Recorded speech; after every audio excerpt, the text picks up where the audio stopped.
যদি কোনো চিত্র আঁকি পৃথিবীর সবচেয়ে দামি, সে চিত্রতে তুমি পারফেক্টলি বসো। কেন লাগে শূন্য শূন্য বলো, তোমায় ছাড়া এত তুমি কি তা বলতে পারো?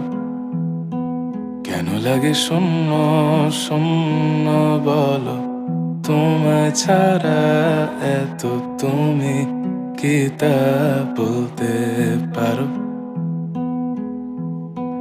তুমিও কি কাজের ফাঁকে